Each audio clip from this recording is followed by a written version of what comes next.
मोदी के हनुमान चिराग पासवान या फिर मोदी के कथित हनुमान चिराग पासवान, इस शब्द का इस्तेमाल प्रधानमंत्री नरेंद्र मोदी भी करते हैं और चिराग पासवान भी करते हैं। लेकिन पिछले एक हफ्ते से पटना और दिल्ली के बीच सब कुछ सही नहीं चल रहा है, क्योंकि चिराग पासवान अपनी पार्टी का विस्तार करना चाहते हैं। बिहार में 2025 में जो विधानसभा का चुनाव होना है उसमें भी चिराग पासवान अच्छी खासी भागीदारी चाहते हैं। वहीं जम्मू कश्मीर में जो विधानसभा का चुनाव होने वाला है उसमें भी उनकी पार्टी हिस्सा लेना चाहती है। झारखंड के चुनाव में भी हिस्सा लेना चाहती है चिराग पासवान की पार्टी। लेकिन शायद ये बात दिल्ली को बहुत ज्यादा पसंद नहीं आई, क्योंकि 2021 में जब चिराग पासवान की पार्टी टूटी थी तब मोदी शाही वो इंसान थे जिन्होंने आज 100% स्ट्राइक रेट वाले नेता के रूप में चिराग पासवान को स्थापित किया। वहीं खबर ऐसी है कि चिराग पासवान लगातार अपनी ही पार्टी की जड़ काटने में लगे हैं, क्योंकि जो फैसले मोदी सरकार कर रही है या फिर जो बिल आ रहे हैं सदन में उनकी लगातार खिलाफत करते हुए चिराग पासवान दिखाई दिए। और शायद इसी का नतीजा है कि अब चिराग पासवान को बिहार के पटना हाई कोर्ट, दिल्ली में सुप्रीम कोर्ट और चुनाव आयोग में घसीटने की तैयारी चल रही है। जी हां, बीजेपी के एक नेता हैं राकेश सिंह, जिन्होंने बहुत गंभीर आरोप चिराग पासवान पर लगाए हैं। उन्होंने कहा है कि चिराग पासवान बलात्कार के एक आरोप में आरोपी हैं, आरोपी नंबर 2 हैं, मतलब उन पर सबूतों से छेड़छाड़ करने के आरोप लगाए गए हैं। और इस बात की जानकारी उन्होंने जब वो लोकसभा चुनाव 2024 में गए तो चुनावी हलफनामा जो उन्होंने दायर किया उस हलफनामे में वो जानकारी उन्होंने नहीं दी। उनकी जो पैतृक संपत्ति है उसकी सही जानकारी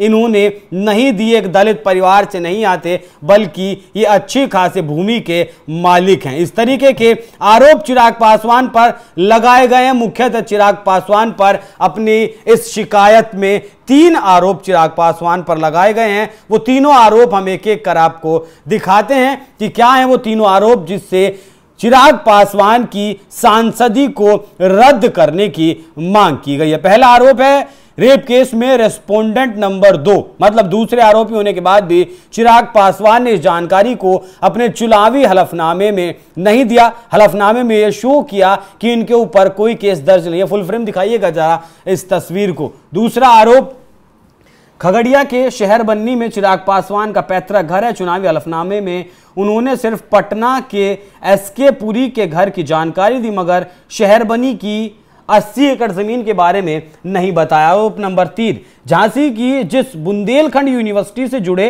computer engineering institute of engineering and technology college से चिराग पासवान ने 2005 में बीटेक की पढ़ाई करने की बात कही है, वो भी गलत है। राकेश सिंह के द्वारा ये आरोप चिराग पासवान पर लगाए गए हैं और इन आरोपों को लेकर चिराग हाईकोर्ट, सुप्रीम कोर्ट और चुनाव आयोग का रुख किया गया है। राकेश सिंह के बारे में अगर आपको बताएं तो राकेश सिंह लंबे वक्त तक बीजेपी में रहे हैं, लेकिन 2020 में विधानसभा जो चुनाव हुए थे वो चुनाव उन्होंने लोजपा के टिकट पर जहानाबाद के घोषी से लड़ा था, लेकिन वो चुनाव हार गए थे। लेकिन बीजेपी ने लोजपा के साथ अब गठबंधन में तब चुनाव लड़ा था।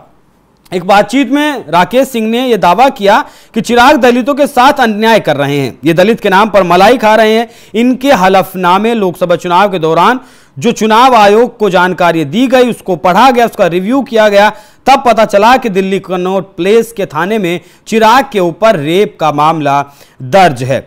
2 अगस्त को चिराग पासवान को 13 अगस्त को कोर्ट के सामने पेश होने का नोटिस भी भेजा गया था, जिसमें चिराग पासवान अपने वकील के साथ पेश भी हुए थे, लेकिन फिर अगली डेट उस मामले में मिल गई। और राकेश सिंह का कहना है कि जैसे ही अगली डेट की सुनवाई होगी सारा दूध का दूध और पानी का पानी हो जाएगा। राकेश सिंह ने बड़ा जमींदार होने का भी दावा किया है, इनकी डिग्री फर्जी है वो भी बताया है और कहा है अब जो इन्होंने कहा है उस बात पर गौर करने की जरूरत है कि बर्दाश्त नहीं हुई प्रेशर पॉलिटिक्स।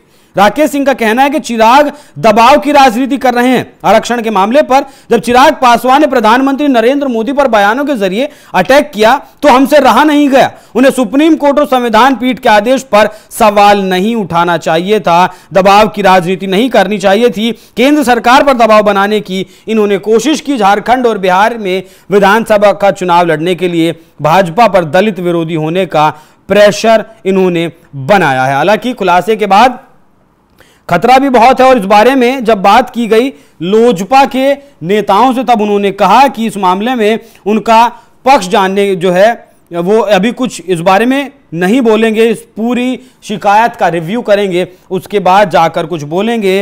हालांकि जो रेप का मामला है वो इनके बड़े भाई के ऊपर दर्ज है। इन्हीं की पार्टी की एक कार्यकर्ता ने इनके भाई पर रेप का आरोप लगाया था, जिसमें उसके बाद चिराग पासवान से इन्होंने संपर्क किया उस महिला कार्यकर्ता ने और चिराग पासवान ने ही उन्हें कानून के समक्ष जाने की सलाह दी। लेकिन उसके बाद उस महिला ने चिराग पासवान पर ही सबूतों के साथ छेड़छाड़ करने के आरोप लगाए थे। लेकिन अब राकेश सिंह सांसदी को रद्द करने की मांग कर रहे हैं, सदस्यता को रद्द करने की मांग कर रहे हैं और बीजेपी के बड़े नेताओं की तरफ से इस मामले में कोई बयान नहीं आया है। ना ही राकेश सिंह से के ने इस बारे में कुछ बताया है कि बीजेपी के जो बड़े नेता हैं, एनडीए में जो सहयोगी हैं चिराग पासवान, वो अमित शाह हो, प्रधानमंत्री मोदी हो या फिर नीतीश कुमार भी एनडीए के बड़े नेता फिलहाल हैं, उनकी तरफ से राकेश सिंह पर इस तरीके का कोई दबाव बनाया गया हो कि आप अपनी शिकायत वापस ले लीजिए या नहीं ले लीजिए। तो कहीं ना कहीं बात यह भी उठ रही है, सवाल यह भी उठ रहा है कि कहीं ना कहीं दिल्ली के ही आदेश पर राकेश सिंह ने यह शिकायत दर्ज करवाई है हाई कोर्ट में, सुप्रीम कोर्ट में और चुनाव आयोग में। लेकिन यह भी बात सही है कि अगर ये आरोप सिद्ध हो जाते हैं चिराग पासवान पर कि उन्होंने जानकारी चुनावी हलफनामे में छिपाई है, तब क्या होगा? क्या तब चिराग पासवान की सांसदी जा सकती है? वैसे भी आरजेडी की तरफ से आरोप लगाए गए हैं कि बीजेपी के संपर्क में 3 सांसद एलजेपी के बताए जा रहे हैं। एक चिराग पासवान है सांसद, लोजपा से दूसरे इनके एक रिश्तेदार हैं और 3 बाहरी लोग हैं। तो क्या जिस तरीके से ये कहा जा रहा है कि प्रधानमंत्री नरेंद्र मोदी जो 4 राज्यों में विधानसभा चुनाव होने वाले हैं, उनके जो नतीजे आने वाले हैं, उनसे पहले खुद को और अपनी पार्टी को मजबूत कर लेना चाहते हैं, उसी लिहाज से क्या चिराग पासवान की पार्टी भी टूट जाएगी? जिस तरीके से महाराष्ट्र में शिवसेना टूटी, महाराष्ट्र में एनसीपी टूटी, क्या उसी तरीके से चिराग पासवान की पार्टी पर भी कोई खतरा मंडरा रहा है? क्योंकि कई राज्यों में ऐसी कोशिशें चल रही है। तो चिराग पासवान के लिए वक्त फिलहाल सही नहीं है, वक्त विपरीत है चिराग पासवान के। अब देखना होगा कि क्या चिराग पासवान की सांसदी पर वाकई में राकेश सिंह के आरोपों के बाद गाज गिरती है या फिर नहीं। बाकी इस पूरी खबर पर क्या कुछ आपकी राय कमेंट कर हमें जरूर बताएं। नमस्कार।